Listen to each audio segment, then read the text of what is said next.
halaman 27.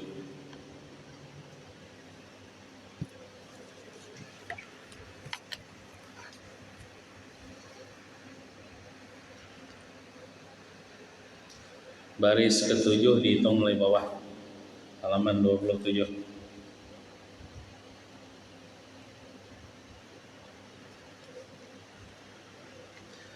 Bismillahirrahmanirrahim.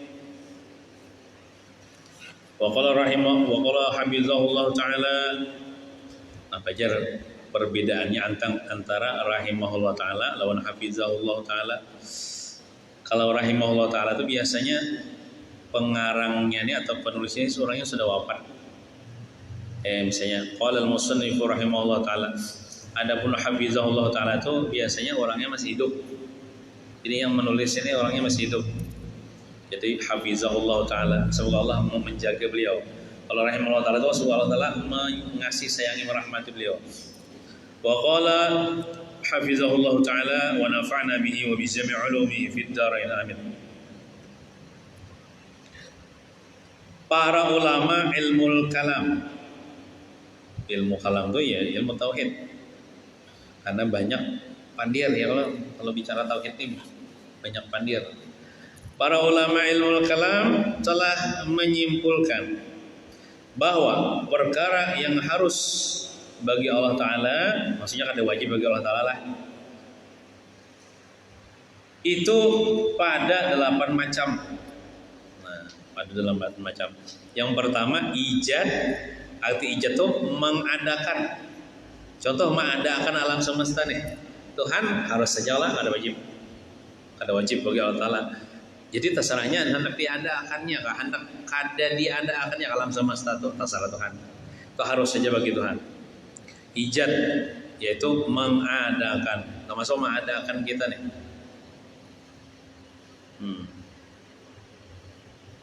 Kita nih sebenarnya dapat 2 nikmat diri kita nih. Nikmat ijad lawan nikmat imdad.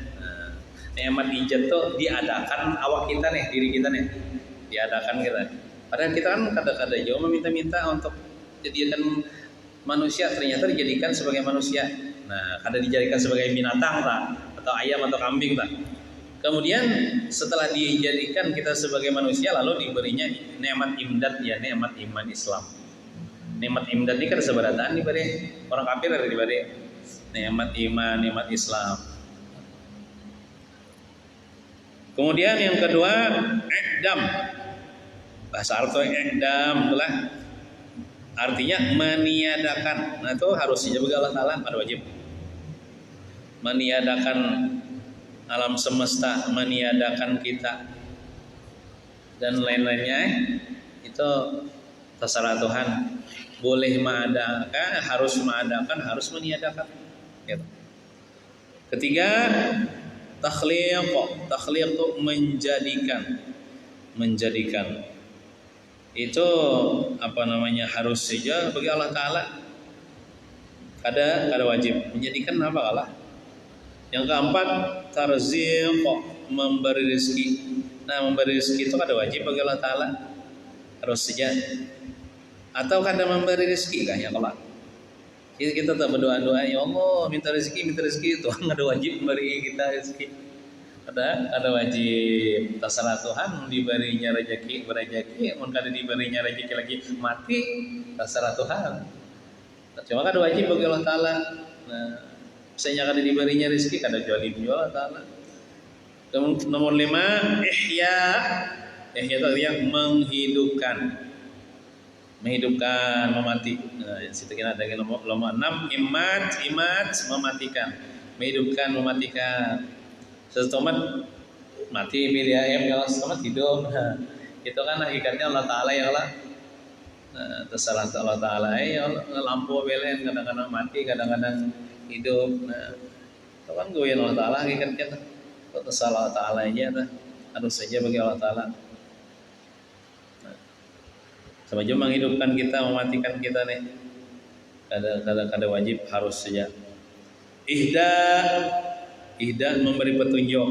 Nah, memberi petunjuk. Contoh misalnya diberi petunjuknya Kayak kita nih kan dapat petunjuk untuk memeluk agama Islam nih. Kada wajib juga Allah Ta'ala menjadikan kita nih orang Islam harus saja. Nah, kemudian yang ke-8 idlal menyesatkan. Harus saja orang tuh tersesat. Nah, kayak itu. Kalau misalnya kita bingung, majar, makasih di itu jar. Kiai Haji jar, detailnya jar anu jar. Kok sesat jar. Nah, memang kalau Tuhan menghendaki harus saja. Nah, termasuk ya Allah harus saja orang ahli maksiat itu masuk surga kayaknya. Dengan diampuni Tuhan dosa-dosanya harus saja. Dan harus saja misalnya ahli taat itu masuk neraka. Dengan mungkin tergelincir imannya meninggal harus saja begal taat. Makanya kan kita harap-harap cemas. Harap-harap itu raja, cemas itu khauf. Mengharap kepada rahmat Allah, cemas kalau dengan gawian kunang kada sanono lo bina abu ni masuk neraka. Ini tautan maksiat. Nah, setelah mengerjakan ibadah, mengharap kepada rahmat Allah. Nah, jadi seimbang lah. Itu harus sebagai Allah ada wajib. Gitu. Jadi artinya bila kita walaupun menuntut ilmu rajin ya Allah, sembahyang rajin, artinya kewajiban kada ditinggal. Jangan kita merasa aman. Seorang pasti dia masuk surga. Belum tentu, karena Tuhan kada wajib memasukkan surga kepada orang yang taat. Nah, itu bisa juga karena neraka dengan sebab-sebab tertentu. Nah, jadi kita masih belum aman lagi. Masih merasa belum aman lagi. Alamun batis kita belum lagi menginjak surga. Masih cemas lagi kita. Jangan merasa aman. Terus judul yang ke-6 daripada matan Aqidatul Awam ini, apa judulnya? Sifat-sifat yang wajib bagi Nabi dan Rasul. Ini enggak ya, kayak di permohonan kemarin ya lah, jadi dibicarakan sifat-sifat yang wajib bagi Nabi dan Rasul, dan ini wajib kita mempercayai, meyakini sifat-sifat ini ada pada para Nabi dan Rasul. Bunyi bait syairnya, arsala anbiya zawi fatanah bisidqi wat tablighi wal amanah. Apa jalan artinya? Terjemah, Allah Ta'ala telah mengutus nabi-nabi yang mereka nabi-nabi memiliki sifat cerdas, tepat tanah lah cerdas. Jadi kadang kisah kada tapi pintar nabi-nabi itu di atas pada cerdas itu jenius lah. Di atas rata-rata otak pemikiran para nabi itu di atas rata-rata kecerdasan, kejeniusannya. Di dalam hubungan tidak. Kemudian jujur itu sidik kan. Nah, jujur, kada berdusta, kada pernah bohong. Nah, kemudian menyampaikan tuh tabligh lah, menyampaikan. Jadi Allah Ta'ala sampaikan, tidak tersisa sedikit pun, kada ditutup-tutupi. Mereka pemberani dalam menyampaikan kebenaran, ada takutan, walaupun digertak, walaupun anak dibunuh, dan dipercayai ya amanah, dipercaya amanah. Jadi kita ini disuruh juga ya Allah bersifat amanah, bersifat jujur, menyampaikan. Contohnya misalnya kita nih diamanahi, apalagi kayak kurir biasanya ada paket-paket kan, nah itu perlu lebih sifat jujur dan amanah. Kadang-kadang paket datang dari Shopee kan biasanya ngirim kan, harus jujurnya tuh, cuma dijujur bisa ada diantaranya barang orang atau dikuranginya. Huraian ini sarahnya. Dan diantara perkara yang wajib oleh tiap-tiap mukallaf ini berakal dan balik berakal. Tadi mukallaf beratan kayaknya nih. Ini masih gitu. Ada juga sebagian ulama menambahkan mukallaf itu bukan sekedar balik berakal, tapi juga selamat panca indera. Pancara inderanya ini kan dicacat. Adapun orang yang buta dan tuli itu kada selamat panca inderanya. Walaupun dia balik berakal, itu tidak ditaklif. Atau misalnya kayak ini, orangnya melihat aja cuman bisu dan tuli. Biasanya kan bila orang bisu tuh sekaligus tulinya. Biasanya kayak itu bang, setahu ulun. Bila bisu sekaligus tuli. Kenapa jadi dituliakan Allah? Amunnya didengarkan Tuhannya telinganya nih, ini bisa kayak memprotes tuh. Tuhan ini kada adil aja. Kenapa? Kurang kau pandir, kau kada pandir. Kalau kau bisa pandir ya kalinya mendengar. Makanya ditulikan Allah Ta'ala supaya kada mendengar. Orang bisa memandir dikiranya kada bisa pandir kayaknya juga. Oh, ya. Biasanya gitu bang, bila bisu sekaligus tuh tuli. Jadi orang bisu dan tuli itu kalau dalam sebagian pendapat ulama itu tidak ditaklif hukum syariat. Jadi seandainya orang tuli bisu, inya tuh bila mengaji yang ngalih juga, kita terangkan kayak apa aja, bisa kada mengertinya. Jadi misalnya inya tahu tuli bisu, wujud tuli besi, kada sembahyang, kada puasa, kada berdosanya. Kada sembahyang, kada berdosa, kada puasa, kada berdosanya. Ada selamat panca inderanya. Nah, jadi mukallaf di sini bukan sekedar balik berakal, tapi selamat panca inderanya lah, yang matanya kau melihat, telinganya kau mendengar, atau untungnya kau berpandir. Nah, apa yang wajib? Mengiktikadkannya bahwa Allah Ta'ala telah mengutus para nabi dan rasul yang memiliki sifat-sifat terpuji sebagai pemberi petunjuk kepada jalan kebenaran. Sebagai pemberi petunjuk kepada, tugas para nabi ini kan membawai orang, menunjuki manusia kepada jalan kebenaran lah. Nah, makanya harus memiliki 4 sifat itu. Mereka diutus oleh Allah Ta'ala kepada kaumnya untuk menyampaikan risalah yang risalah dari Allah Ta'ala nih, pesan dari Allah Ta'ala nih, supaya mereka menyembah Allah. Terutama itu dalam masalah tauhid, menyembah Allah, jangan menyembah selain Allah. Tidak menyekutukannya dengan yang lain-lainnya, yang menyekutukan dengan selain Allah. Nabi-nabi dan rasul-rasul yang diutus oleh Allah, ada di antaranya yang disebutkan nama-nama mereka di dalam Al-Quran, dan ada yang tidak disebutkan, ada juga yang tidak disebutkan. Ada di dalam hadis lah. Selain 25 orang rasul yang nama mereka disebut di dalam Al-Quran, para ulama berbeda pendapat pada 3 orang nama yang disebut di dalam Al-Quran. Mereka yaitu Luqmanul Hakim nih. Jadi ada yang mengatakan Luqman ini nabi, ada yang mengatakan kada, ulama aja. Yang nyata jodoh di ahli hikmah. Ya, ada kisah masyhur tentang Luqmanul Hakim. Kan ada surah Luqman ya Allah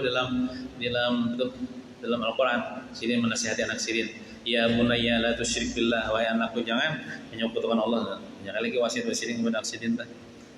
Luqman yang bijak punya hikmah dalam kata-katanya. Ada kalau kisah nang Sirin lawan anak Sirin masyhur tah.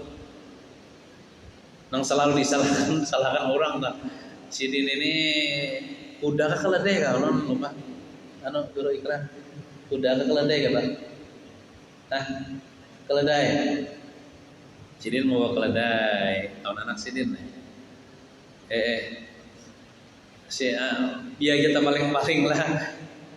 Nah anak kudu keledainya nih juga pina uyuyo keledai ini kan jadi berdua Sidin mama naik ke keledai lalu di kampung hajar pengolnya berdua beranak nih orang kampung keledai yang uyuh itu diniki berdua kada pintar lalu aja nangarai apa tujar orang kampung kita nih salah baik enggak itu abah turun kan naik karena berbujur bang orang kampung melalui kampung sebelahnya Nah, anaknya pulang di atas, apa ya pulang. Dia orang kampung di situ bilang, mah bongolnya kakak anak ini ya, kuitan disuruh jalan nih, durhaka orang kuitan nang dia di atas tuha, orang irit gede, nangarai, kenapa? Tak salah ulang gitu, tak salah ulang. Yang betul kayak apa? Abahnya pulang di atas, ikam turun. Nah abahnya pulang si Lukman, lalu kampung sebelah. Orang kampung berkomentar pulang. Nang Tuhan ini kita pinta lalu anaknya disuruh berjalan dia soal nyamannya jangan tua dia sudah deh. Nangarai apa? Tak salah pulang baik, tak salah pulang. Enggak itu kita harus usahakan menaiki keledai kita irit aja, berdua kita berjalan aja. Mau jalan lewat kampung pulang. Berkomentar pulang orang kampung tuh, aja sia-sia. Kok keledai yang ada di naiki kedua kendaraan juga. Oh jar, bongolnya berdua gini jar. Macam kitanya lah. Nah, kayak menang salah. Kesimpulannya kita tuh lah gawian kita tuh lah walaupun bujur gawian kita tuh pasti ada nang kata aja, pasti ada momen pasti ada nah kita tuh hendak maulah orang katuju beratan kita tuh mustahil terjadi. Kita menghendaki seberatan manusia itu setuju dengan gawian kita, ridho dan gawian kita itu mustahil terjadi. Pasti ada pro dan kontra.